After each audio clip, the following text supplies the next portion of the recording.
It's time to take off your clothes, enjoy clothes-free living, and join us for Naked, Nudists, and Naturists. Welcome to Naked, Nudists, and Naturists, the show that celebrates clothes-free living for all. I'm your host, Frank Stone. And I'm your correspondent, Lisa Monroe, and I'll be reporting on all things within the naturist community. So it's time to get naked and join us. And enjoy clothes-free living on Naked, Nudists, and Naturists.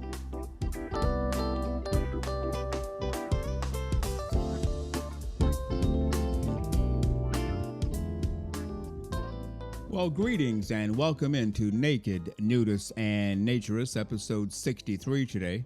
We've been waiting for this moment all week. We've missed you. It's been 167 hours since we've seen you. Welcome back. We're ready to go. Clothes-free living for all of the right reasons. The pool is fine, ready to go. The hot tub is fired up about 104 degrees. Hope that's okay. The grill is going full bore with everything you could possibly imagine being grilled right now. Fruits and vegetables off to the right, cold drinks off to the left, hot drinks inside, and of course the desserts that you brought, we put those right by the door. You can find them fairly easily. We are just ready for a full hour of clothes-free living, clothes off, enjoying the breeze, the sunshine, each other, social naturism. All of the barriers are gone. It's just you. It's just me, it's just him, it's just her, and no nonsense, no barriers, just enjoying each other in this time for the next hour right here on Naked, Nudists, and Naturists. Really glad that you're with us today. On today's show, we will talk to Chris from Mudwalkers. You probably know him. He's all over the place. He has his own show.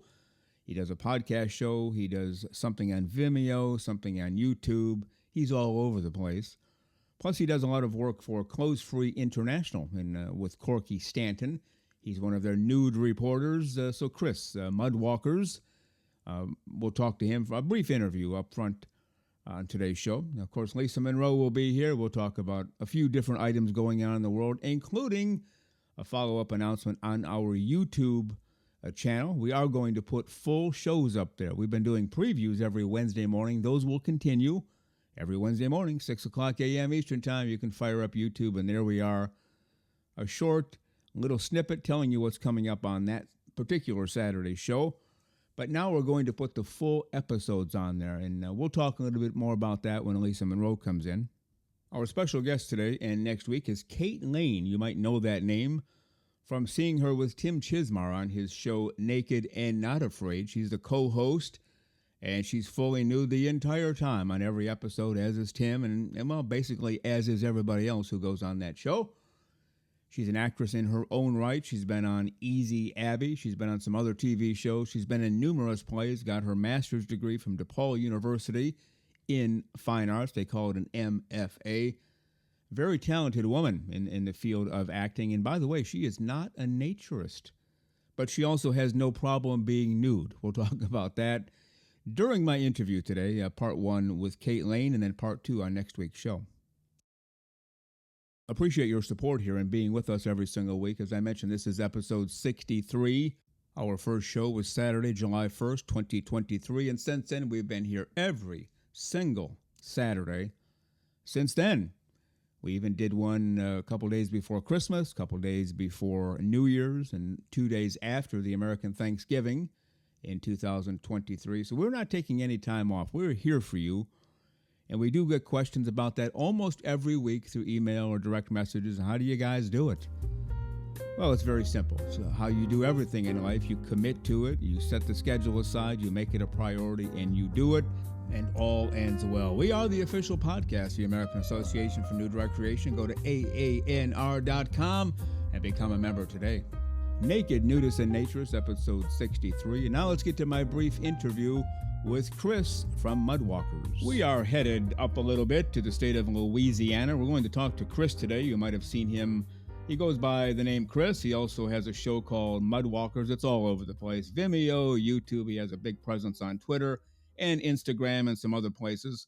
He works for Clothes Free International, CFI, one of their nude reporters over there.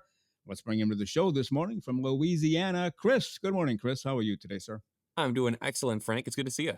Yeah, you too. We're finally meeting. We actually set something up, I think, almost a year ago.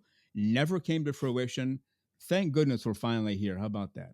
Yep, my hippie brain didn't quite understand the software the first time around, so I'm glad it worked out this time. Absolutely. Well, good to have you here. Now, you also you basically combine naturism with Christianity. Is that the focus of your work? Yeah, my thesis is that the Bible doesn't actually condemn nudism. If you read it right, Uh, it actually just doesn't say anything about it. Well, nothing condemning. Yeah, right, exactly. We talked a little before we started recording. We had Pastor Jim on the show before, and he was the first one who brought that to light for me. Here's what the Bible says: they were all naked all of the time, including Jesus himself. Yet here we are, a couple thousand years later, and we're just, going shopping online, buying the latest fashion trends all over the place. Makes no sense. Any idea how we got there? Well, it's a complicated web of things over the last 2,000 years. Christian history is very complicated. The Christian standards of modesty have actually fluctuated really, really wildly over the years, including the last 100 years. One of the main influences that we're dealing with right now came in very early in Christianity, and it was called Gnosticism. The Christian idea that the body is necessarily evil by its nature and that it has to be Mhm. guarded against comes from very, very ancient Greek and Persian thought that got combined together to turn into Gnosticism. Christians started to like Gnosticism kind of in the fourth and fifth centuries CE. That kind of made its way into Christianity, even though that idea is not really biblical. Christians started incorporating that philosophically, and then later on, it was kind of retrojected into scripture when it's not actually there. That's part of the reason why it's a problem now.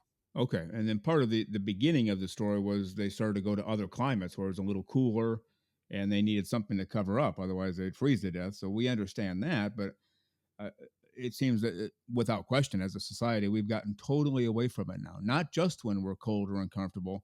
We wear clothes all the time as a society, don't we? Yeah.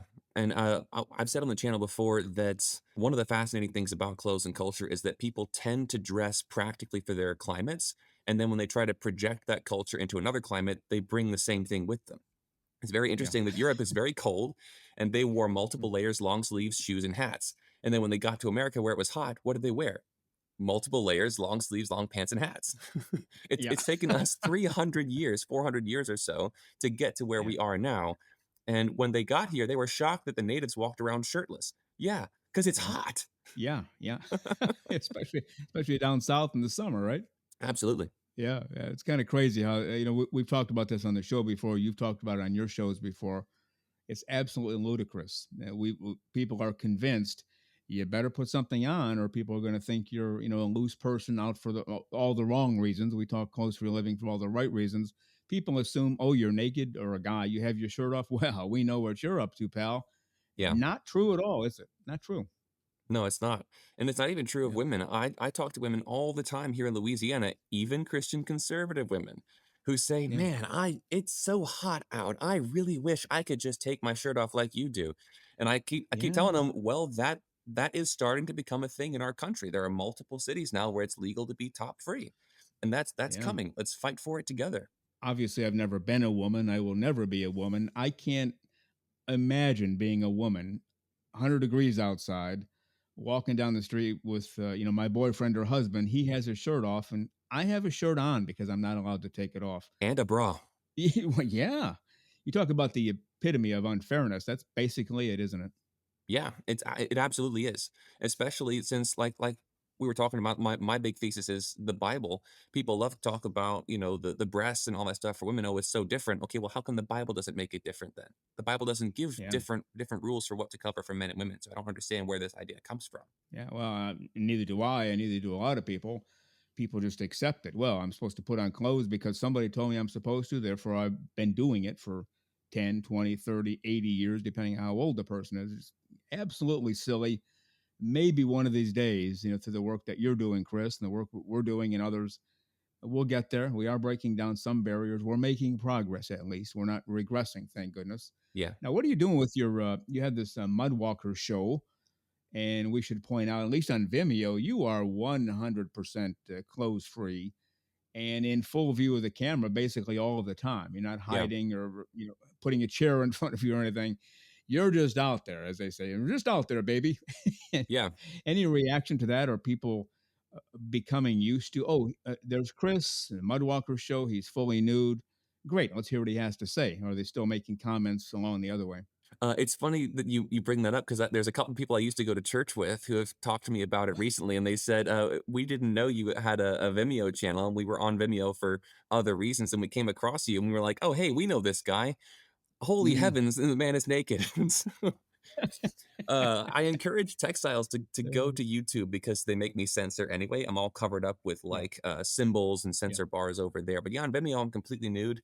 And yeah. that's because number one, I want to practice what I preach, Mm. but I also want naturists to feel comfortable watching my content because I don't want to be saying one thing and doing the other, and naturists are confused. But Right. also, I want textiles to at least get a little bit used to the idea that people are not always wearing clothes.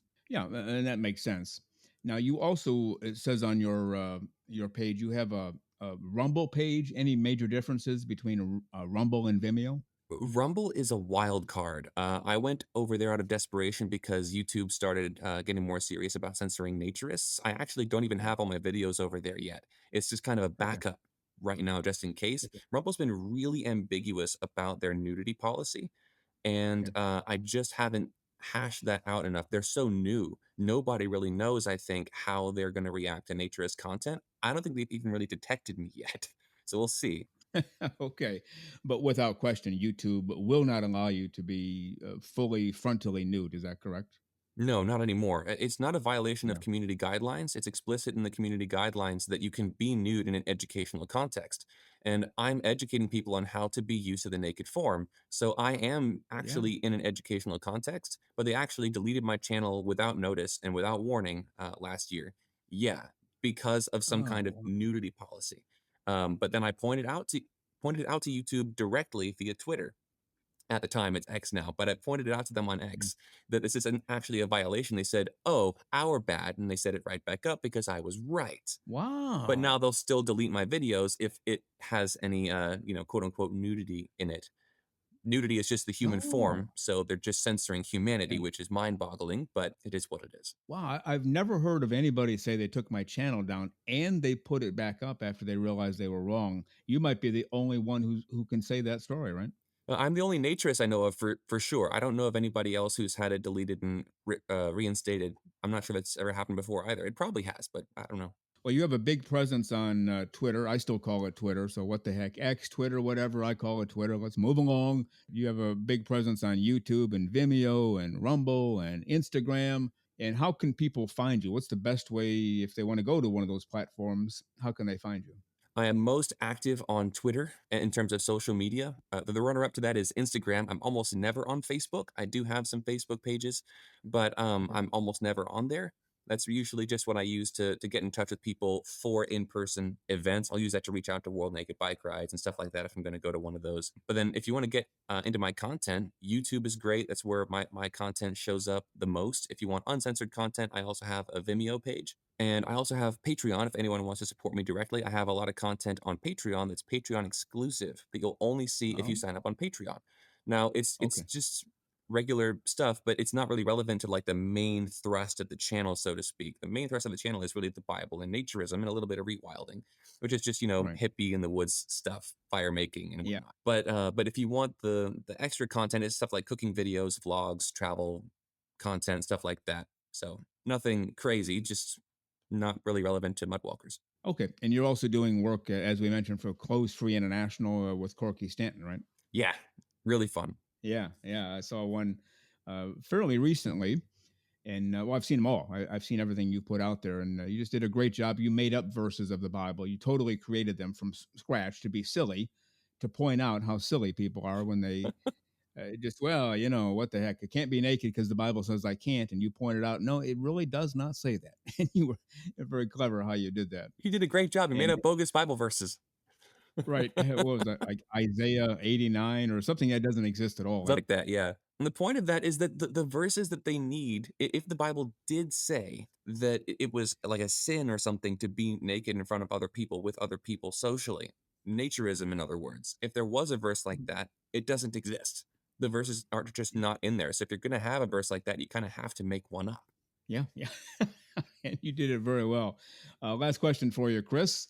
Most of your videos, and maybe all of them, I don't know for sure, you're walking around with a pretty big stick. You're carrying a stick around. What is that all about?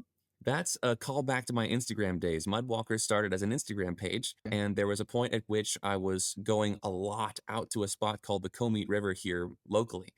And I had this hickory stick in my shed for years, seasoning, and I Yeah. decided I'm finally going to do something. So I made a walking stick, and it turned out to be indispensable in walking barefoot in a river. And so I had it with Hmm. me in basically every Instagram outing that I did.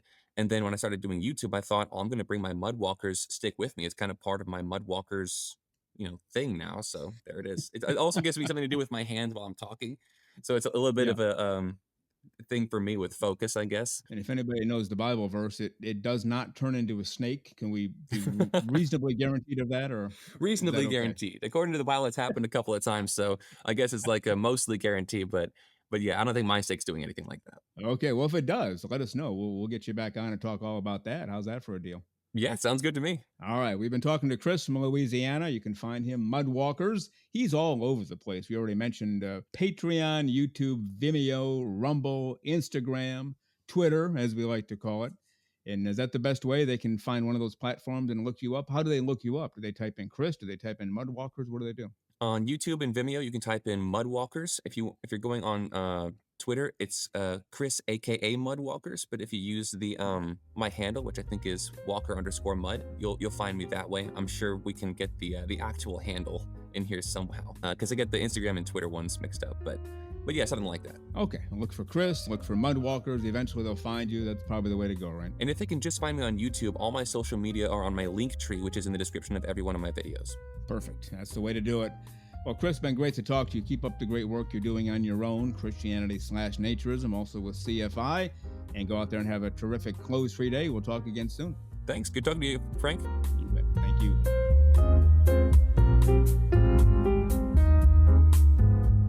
The very terrific Chris/Mudwalkers. You can find him everywhere. YouTube, Vimeo, Podcast Land, Instagram. He's all over the place. And, of course, does occasional stories for CFI, Clothes Free International. Tremendous guy, very fascinating, very knowledgeable, and very skilled at what he does. We hope you check him out. We'll have him back down the road for a full 1-hour interview. How about that? Well, you are listening to Naked Nudists and Naturists, episode 63 today. Glad you are with us. And I don't know about you, but I've been hearing some music. It sounds like music sneaking in below us. Can you hear it? Just listen carefully. Yeah, there it is. You know what? That can only mean one thing. And that means it's time for the great, the terrific, the completely over-the-top and clothes-free and fully smiling, our naturism correspondent, Lisa Monroe.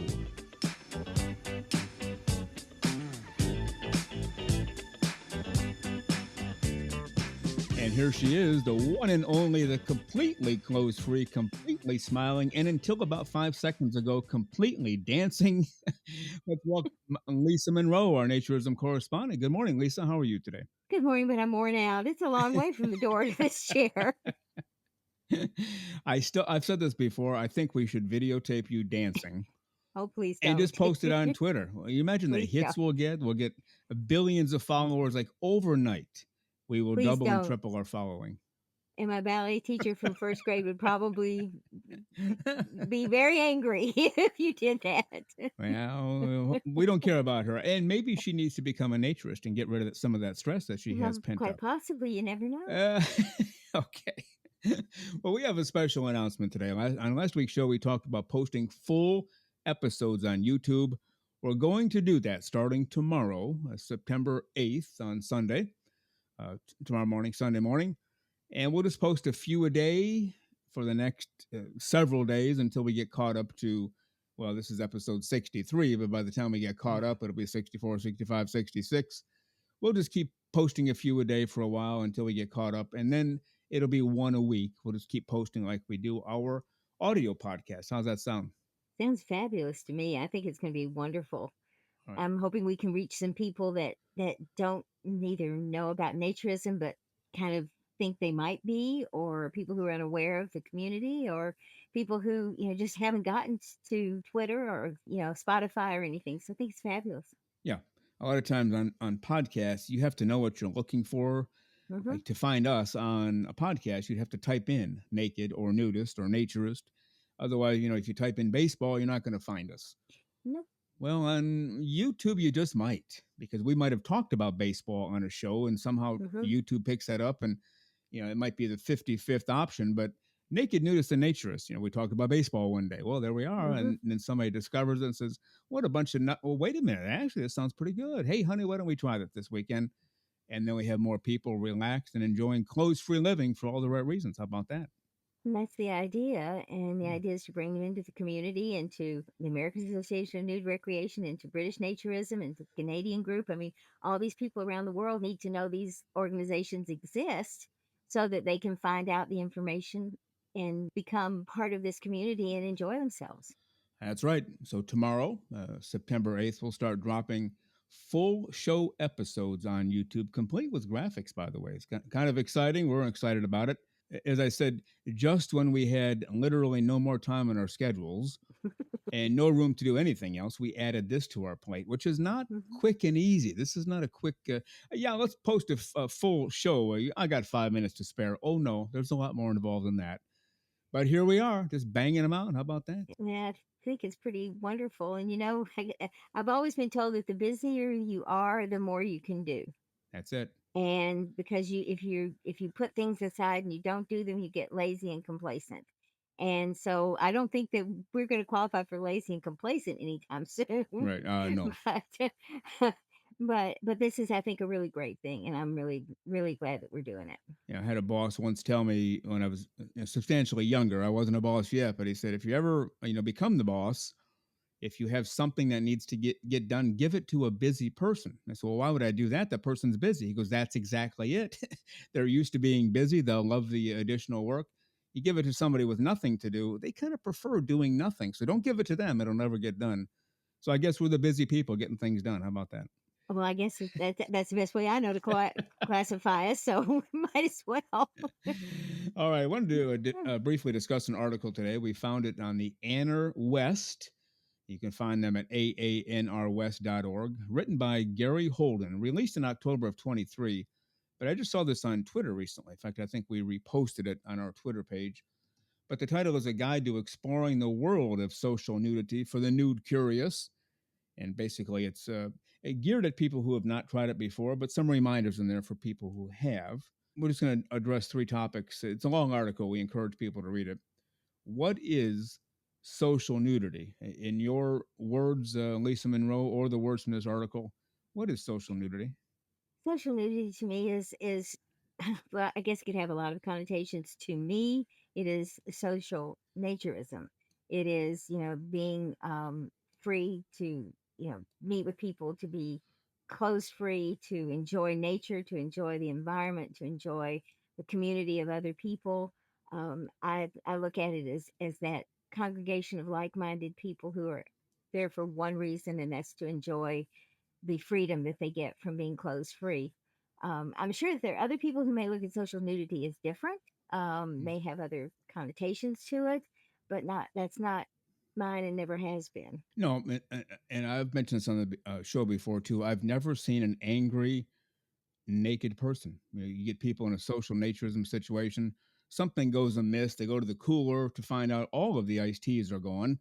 They don't say, son of a sweet biscuit, by golly, and throw tomatoes against the window. I need some more iced tea, you losers.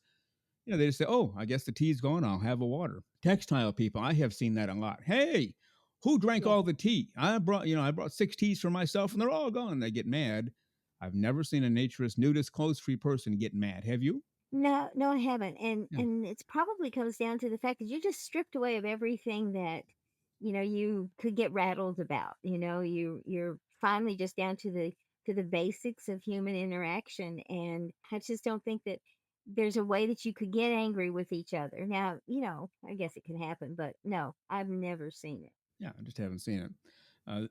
Second headline: the benefits of social nudity. For me, the benefits have to do with all of the barriers go away. I like to say that everything's stripped away, but that's not intended to be humorous. It's just No. really it goes away. instead of sitting a certain way to enhance the look of your shirt Hmm. or the look of your pants, or if you're a woman, a dress or a skirt, all that's gone. And sometimes people will say, well, it's gone, I'm going to be really insecure. Well, don't forget the person across from the table from you, they're in the same boat. Right. And now you just have two people, just the two of you, right to the core of who you are. To me, Exactly. that's the biggest benefit. Right? First of all, do you agree with that? And you have others who want to toss No, in there? I sure do. I think that the biggest benefit is, well, I think there are two benefits. One is a very internal benefit, and that is that you become more at peace with yourself. You definitely, are more relaxed with yourself. And by having that internal change, then that makes an external change in that you can react and relate to other people around you on a completely different level. You're not going to sit there and go, oh my God, they got that shirt from so and so, or I can't believe she monogrammed that. I mean, all those silly things that we do when, especially in the South, about monogramming. In Oh my God, I hate it. But anyway, um, I think it pulls us into two situations: relaxation with ourselves and with the people we're with. Yeah. The third one, body positivity. It's really hard to tell somebody who's, let's say, 10,000 pounds overweight, hey, take all of your clothes off in front of all these people and you'll feel great. They'll look at you like you're on something you shouldn't be on, but it actually works, doesn't it?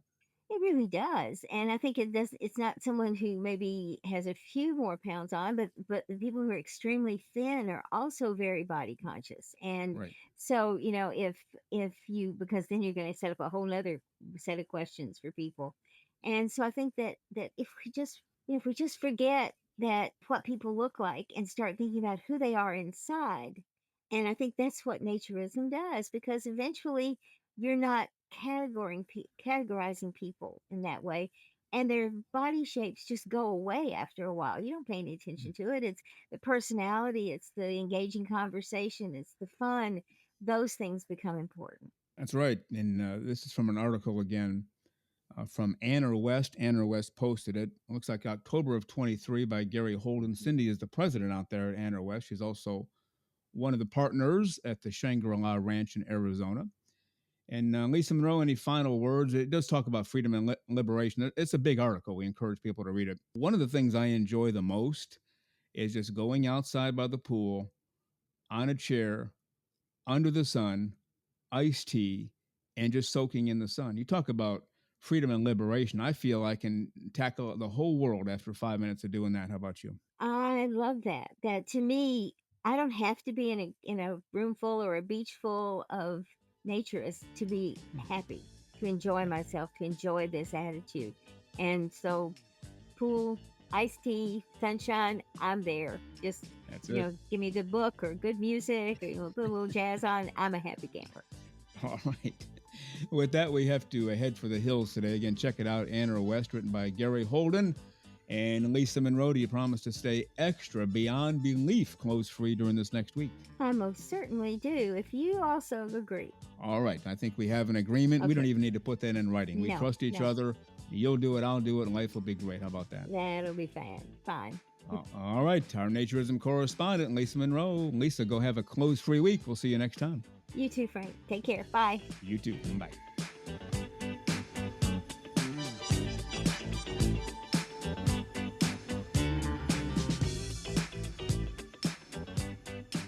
The very terrific Lisa Monroe. Yeah, she can dance up a storm. Obviously, those ballet lessons panned out and paid off. How about that? I kind of enjoy these moments of the show because when she's done with her spot, she leaves right away. So I can basically say whatever I want and get away with it until she hears it on the show. And then, oh, heck, we'll break loose. But it is fun to watch her dance with joy and enjoy life. And we appreciate all that she does. The terrific Lisa Monroe. Well, you are listening to Naked, Nudists, and Naturists, episode 63 today. Thank you for being with us. And now let's get to part one of my interview with KEIGHT LEIGHN. Easy Abby works with Tim Chismer on Naked and Not Afraid, does it all in the field of acting and comedy. The terrific KEIGHT LEIGHN. So we are headed to the great state of Massachusetts today. We're going to meet KEIGHT LEIGHN. She grew up in Massachusetts, ended up going to DePaul University to study theater and something else. First student in the acting conservatory to have a double major. We'll find out what the other one is in just a moment. Ended up in LA. She's been all over the place. She's been in movies. She's done plays. She has her own acting school, does a lot of improvisation, and now worked on Naked and Unafraid with Tim Chismar. That's how we met up. So let's bring her to the show this morning from Massachusetts, Kate Lane. Good morning, Kate. How are you today? Good morning. I am great. How are you? Not bad at all. You sound really chipper for an actress early in the morning. Isn't the acting life, you get home at 4 or 5 and sleep till 1 in the afternoon, or no? No, not currently. I don't that's been a blessing of moving out of LA is not so many late nights, and currently I'm not in a run of a show, so I'm not going to bed late. I'm an early riser myself, so Remember the times I've been to New York City and taken in Broadway shows. Of course, they end at whatever 10 or 11, you're right. and then the whole cast usually goes out to dinner, and so now you're talking 12, 1 or 2, and a couple of them explained it to me. That's just the life. We get to bed at 3 or 4 if we're lucky, and we do Yep. it again the next day, and that's the acting life. And Yeah, but yeah.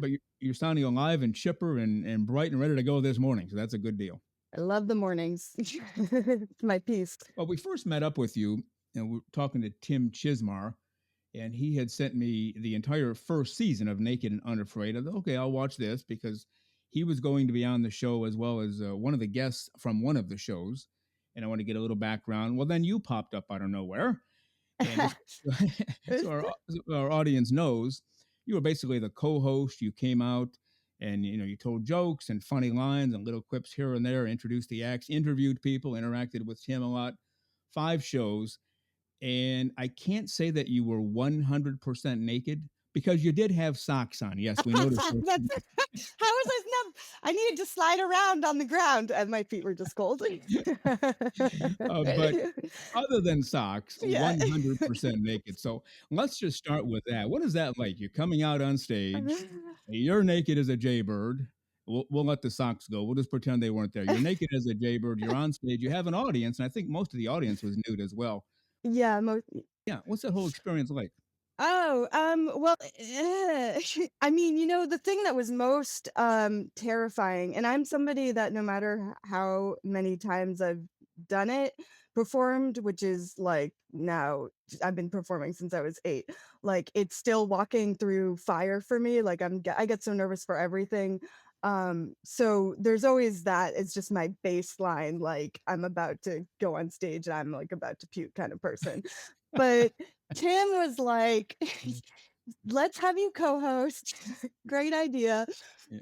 You can do stand up because you've never done stand up before. But the awesome thing about Tim is that Tim and I just have a great chemistry. So I just really, really relied on finding that like grounding presence with Tim, and that helped me just kind of float through that a bit. But yeah, it was terrifying. It was pretty terrifying. Um, Well, certainly the first time you came out was, but every time, like every show, every every time. scene. Oh Yeah. wow. Oh yeah. Okay. Yeah. Okay. Yeah. Absolutely. Okay. Absolutely. And that's just me. Yeah. Just as a, but then also this was like just a something different. I've hosted shows before, but it was just yeah, I mean I was especially nervous to do any like jokes because I either land them or I don't, and it can be I can really miss a lot of the time, like, and I know this because I've hosted a show for like 6 years, like a improv comedy show. Yeah. um and Tim was just, yeah, he was great, kind of like held my hand through Yeah. that whole Yeah. thing. Well, as we talked about off air, I studied music for a long time. I mean, Right. formally, classically, and jazz and everything else. And I had this one jazz professor teaching improvisation. Hmm. You do a lot of improvisation with comedy and acting. I did it with jazz. And he said, if you play a wrong note by mistake, now when you're in improvisation, on the one hand, there are no wrong notes, right? Exactly. It's what I'm feeling, it's what I'm thinking. And he said, Yes. no, there are wrong notes. Yeah, they just won't sound as good as the other ones. I thought, okay. So he said, so if you play a wrong note, play it 2 more times within the next 5 to 10 seconds, then it'll sound like it was on purpose. Hmm. Okay, I can pull that off in jazz. Can you pull that off in comedy? Go back to the same joke that bombed or what? Yeah, I mean, like, you should be able to. I can sometimes amazingly do all the tricks that I know to do on stage, like hold. Like if you say a joke, sometimes even when the audience doesn't get it, if you hold it like after at the punchline, and the audience gets a sense that you've just said, and then there's like a slow laugh that might build just from you like purely just holding it there. I learned that from like my first experience really doing like a comedy show from Jenna Friedman, who then went on to like write for like the Tonight Show, and like she's amazing. But she was like, just hold it. She's a great Yeah. comedian. But yes, in general, like we call them callbacks in improv and comedy, and it's a tool you you can, as long as you can jump back to the pattern and make fun of the pattern, then it becomes kind of like a part of the set, and that's the way things get written anyway. You're going to be doing some sort of pattern with comedy. So in theory, yes, you should be able to play the note 3 more times and the audience will get it. But Well, one of my favorite comedians, he's long gone now, Johnny Carson. yeah. And I always tell people I'm 27, so he was around way before I was born. But I've watched the videos. But he would often do that. He'd tell a joke that would bomb. Let's just say it's a joke about a car, and there'd be no laugh. So he'd milk that. Oh, you're not laughing tonight? I think I'll just go home. Then they would laugh. Exactly. And then Yeah. a few minutes later, he'd tell a joke that really didn't bomb. He goes, "I'll go back to the car joke if you're not careful." Yeah. And so that was part of my, I don't want to say training, but just experience of, okay, so you can something can go really poorly, but you can still make some good out of it. And that's part of the art of improvisation. It's 100% from jazz to, and my mom's obsessed with jazz, like, and she takes me to free jazz concerts, which I'm very into, very heady, but say we can like philosophize on the similar, the just the what that energy and like craft of improvising Mhm. a art form is.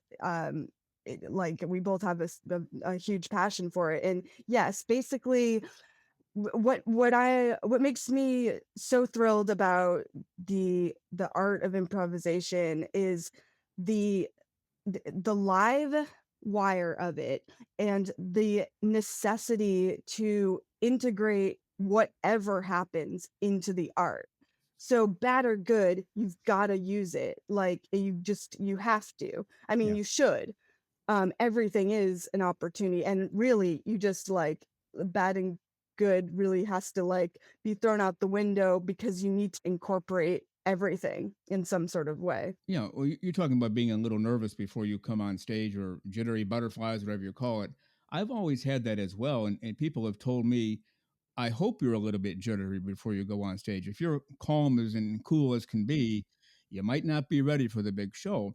And even, I was on live radio for a long time. Well, that's a big deal because it's live radio, and unlike maybe a comedy club, you have no idea who's listening. Could be your Mhm. best friend, could be an agent, could be just Yeah, some yeah. knucklehead. You don't know Yeah. who's listening, and so you have to be kind of on all the time. So before each Yeah. show, maybe 3 or 4 hours, I would be in that hunker down mode, and I wouldn't stress myself out, but I would be, please don't bother me, don't call me.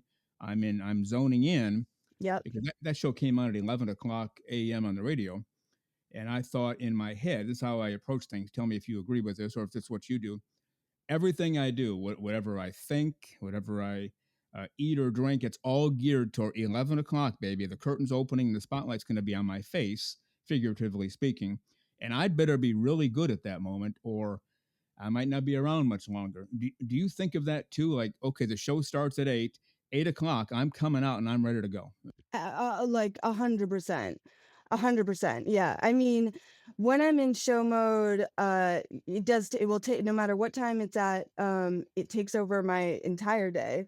Like, just the mentality of it, but like 3 weeks beforehand too, usually. Yeah. um, but it's actually immersive theater that I relate to what you're saying the most, because that need to be on at all times, like because immersive is this liveness of somebody that's completely different from the last person, and you can't miss one moment, or it turns into something stale. It turns into like a performance, and immersive is just something where you have to be like so on.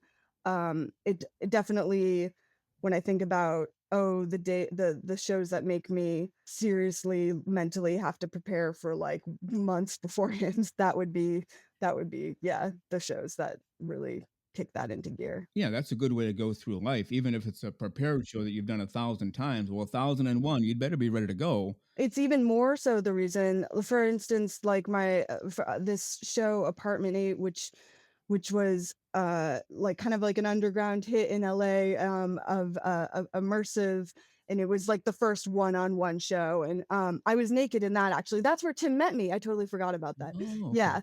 So the 400th show, you have to keep it, and it was all like as alive, because every time I restarted that show, whether it was the 17th time that night, and sometimes there were 17 shows a night, like reset to zero, like go into myself, and just like I would imagine like white snow, and Yeah. then when I opened my eyes, new person. And the first lines of that show actually were just so brilliant. It was like, "It's you." She, like, the my character, like, w- makes eye contact, and that drove the whole show, was Yeah. this person and what you are giving me in that moment. So the 400th show better be as new as the first one. Yeah. Like, and it would. I worked with a group of younger people. They were in college, so I guess 20 through 25, let's say. And they were getting ready for a show at an amusement park. And I think they were going to do about 500 shows over the course of a summer, Yeah, 5 or 6 shows a day, yeah, yeah, for five or yeah. 6 days a week for as many weeks as they were there.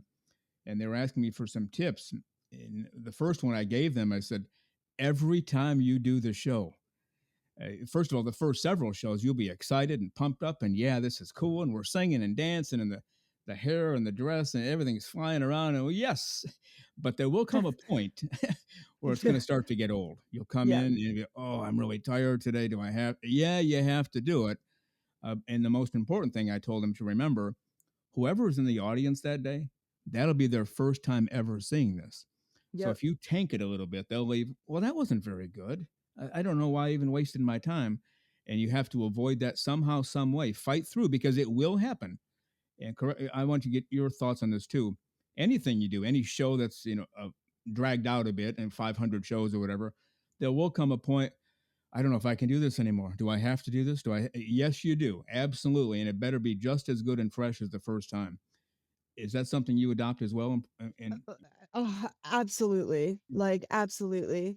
It's something that, as an actor, you, more in theater than like uh in film, because you just tend to, you're not going through the scene as many times, but in theater you're going through a run of a show, and Mhm. your first like opening night is opening night, and then like, then it started like when you're in your such and such week of doing this show, and it's a matinee and da da da, you somehow have to reinvigorate yourself Yeah. to be just as alive as the opening night, because you need to deliver the same show that opening night got, and you don't have that opening night like energy of adrenaline and like da da da. So you, as an actor, there's like different, I think everybody is different, so you, as somebody moves along in their career, they figure out ways in which to tap into that for themselves. For me, again, as particularly with that show Apartment 8 where Tim met me, I was doing some, as I said, like sometimes 17 shows a night, and it was in a very intense show. Like people Oh, cry, like people like had, like I still get comments on that show to this day. It was just oh, very, a very intense show, and yeah. I'd be on my 17th run, and I have never pushed myself like past the point of beyond, like, because it was just, I have to do this next, I have to just do it all over again. the 17th time, just like, whew. That's why that Zen point, that zero starting point to Mhm. go back to just, I'm back at zero every in between every show, and then to look at that person and just connect to that you-ness of them. And it was, as long as I was able to do that, and the freshness of it came alive again, because that was just the reality of it. I Yeah. was with the new, entirely new dynamic. So I think, to circle back to improv and jazz, I think that training is hugely helpful for those types of, I don't know, maybe just like your sense of finding the aliveness of a moment, or the presence. Yeah. That's where improvisation really helps you attune to the presence of the moment, maybe Right. more than a script, I would say. But there's also the factor of you walk into the theater for, I don't know, your first 10 performances, and there are 1,000 people in the theater, and Yeah. everyone's just not to overuse the term, but they're jazzed up and ready to go. Yeah, yeah. And then you get to a performance and there's like 10 people in the audience. Like, what Hmm. the? But you Yeah. still have to go for broke and give it your all, don't you? Absolutely. And again, this is just like, sometimes sometimes the best, you just learn. For me personally, 10 people in the audience, okay, 10 people, this is a different type of energy, let's move into that. Because the thing is, that's one thing that might trip you up in thinking of it like deliver the same show that you did the opening night, is that you might be trying to recreate the performance that you did the opening night, and that's a trap, actually, Yeah. like, as an actor, because then you get into this weird, like, I'm trying to perform it like this, where the real magic comes in is when you're really grounded in the reality of the, like, circumstances of the show or whatever. And that just means like, you're here in this right now, like, working with this energy, how it feels, and you use it. That's right. That's Yeah, how I approach it. yeah, you're playing to and with that crowd that night, not the crowd that was here 3 weeks ago. They're long gone. Yeah, the energy is gonna be different. The energy is gonna be different. Things are gonna, every night, no matter how big or small the crowd is. And sometimes the smaller crowds are like the most, maybe like intense, Yeah. like, or like more personal shows, just depending, you Yeah. know. Yeah. Yeah. Now, I want to get into everything that you have done and are doing. DePaul University, we want to talk about that and your school. But the show is, and this is on me, the show is Naked Nudists and Naturists. So if we don't talk about naturism and naked stuff Yeah, a yeah, little yeah. bit, Of course. What am I thinking? we're all going to get cards and letters and emails by the truckload this. So let's go back to the show just for a minute now. Yeah. Naked and Unafraid, and then I want to hear about the apartment and something else you did, a video series. So Tim calls you up and says, "Hey, you want to fly out here and do a series of shows?" And I'm guessing he told you up front you're not going to have any clothes on. Was that a big deal, as an actress? Because I guess I should ask this, and I know the answer because we talked off air. You're not really a naturist, nudist, clothes-free living person 24/7, right?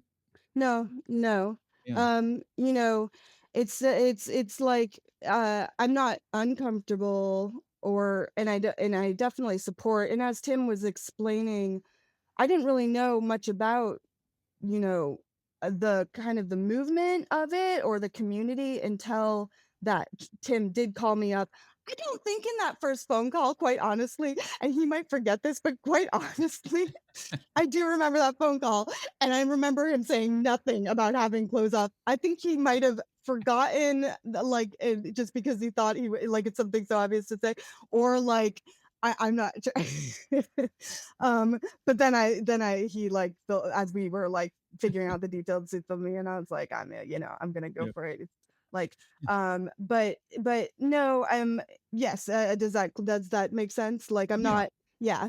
Um, Definitely support and see the reasoning in it, and identify in some, like, in some ways myself, but I'm not, it's not a huge thing for me. Yeah, I mean, you're not thinking, okay, it's Wednesday, the weekend is coming soon. Which nude beach will I be going to? But you also mentioned a lot of times, especially when you were growing up, I don't know if you do this Hmm. now or not, but you would be clothes free, or at least partially clothes free in your home, just enjoying life, in a normal way, right? I really do have a very significant memory, and this was interesting as Tim was like showing me the community a bit more. I was like, oh yeah, I remember that. Like, was definitely like a low key traumatic moment. Like where I used to think I was such a tomboy, and I thought it was so cool. Like all the cool boys that I saw on the cool shows, they had like jeans and no shirt on, and Yeah. I loved that look. Like I just felt so cool, and like I loved running around with jeans and no shirt until my grandmother like pulled me aside one day and she was like, "We can't be doing that." I was like crushed. Yeah, yeah, um so and then I love I live alone, and I mean, the lady who owns this house lives downstairs, but our spaces are separate. yeah, um so I'm a lot of the times I'm not in my shirt, or I'm walking around, just like in between things. But yeah. yeah, I'm not like, I must derobe right now. Well, Right.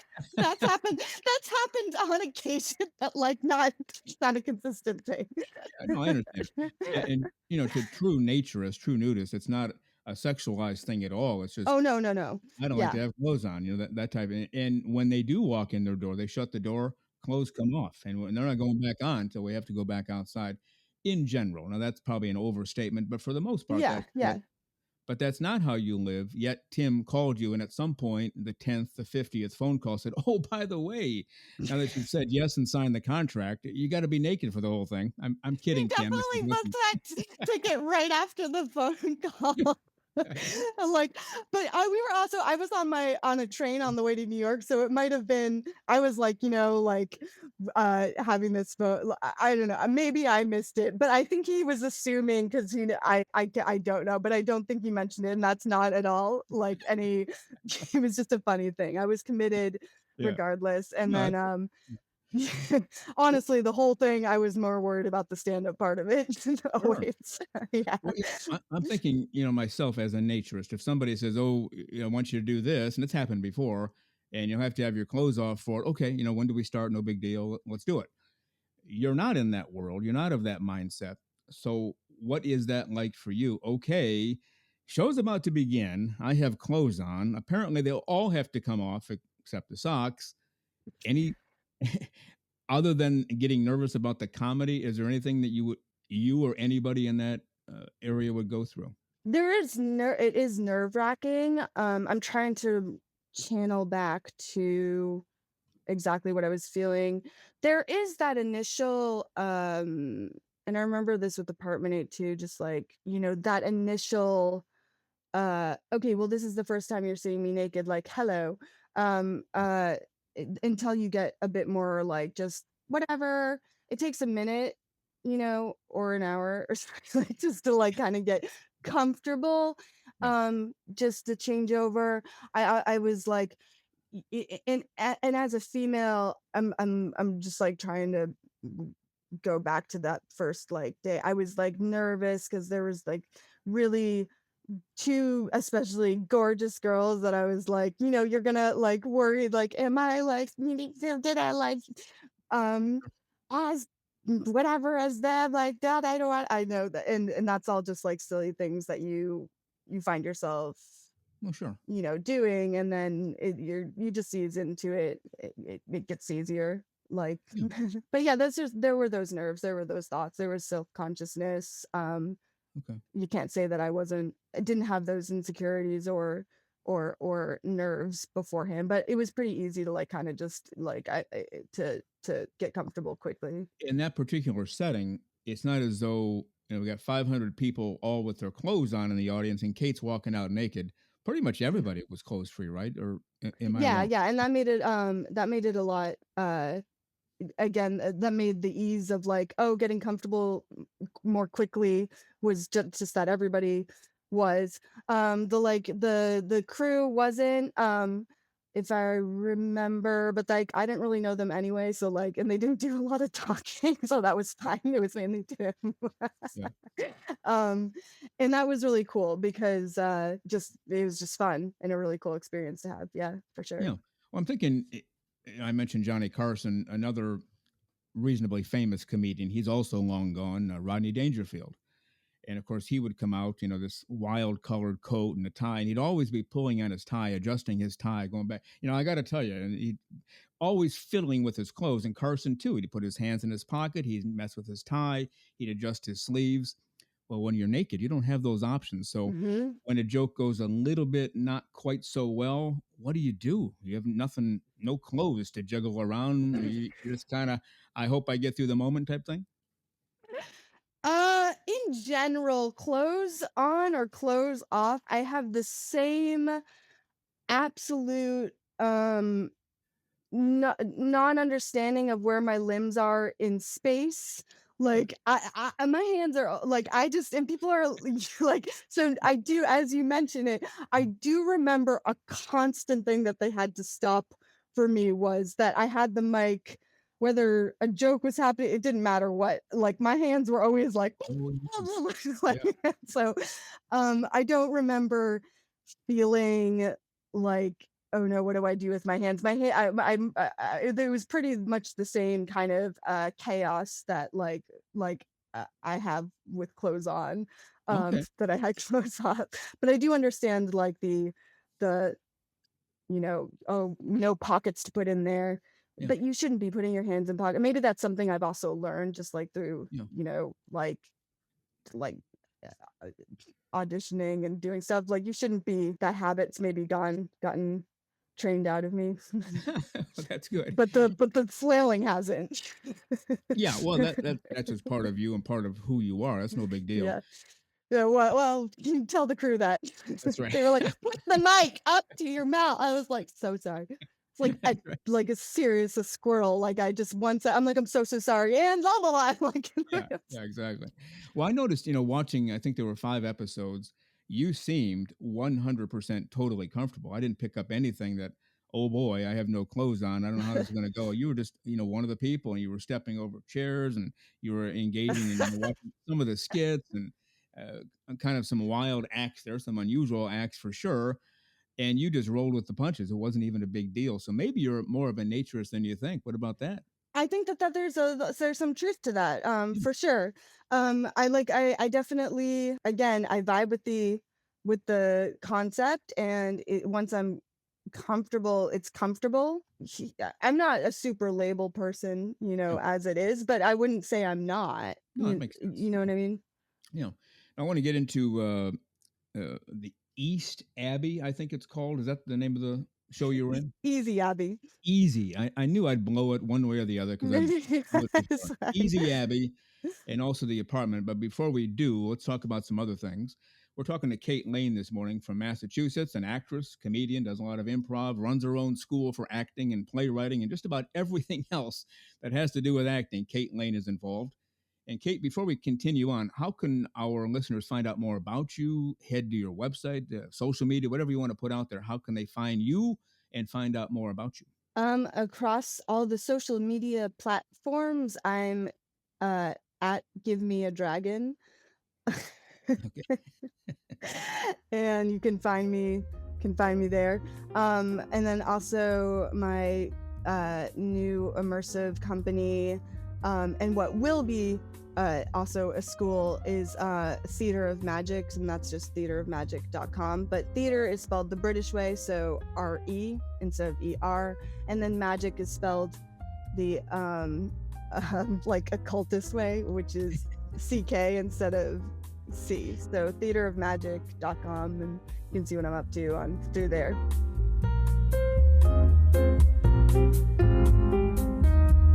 The very terrific KEIGHT LEIGN. She does it all. She's an actress. She's a comedian. She helps on Tim Chismar's TV show, Naked and Not Afraid. She's also an acting teacher. Just does it all in the field of acting. And on next week's show, episode 64, part 2 of my interview with KEIGHT LEIGN. Well, you've been listening to Naked, Nudists, and Naturists, episode 63 today. We give you a brand new show every Saturday morning at 6 o'clock a.m. Eastern Time. Continue to join us. Check us out on our website, nakednudistandnaturist.com, Spotify, Google, Amazon/Audible, Apple Podcasts, and also on Twitter. You can write us anywhere, anytime, any place. And we thank you for being with us today. Plan to join us for every single one of our shows here and have your clothes off when you're listening. We have our clothes off when we're broadcasting, enjoying the naturist life. We celebrate clothes-free living for all. Remember to enjoy being naked and join us again for Naked Nudists and Naturists. We drop a brand new show every Saturday morning, so come back and join us. Have your clothes off when you do for Naked Nudists and Naturists. Have a great clothes-free day.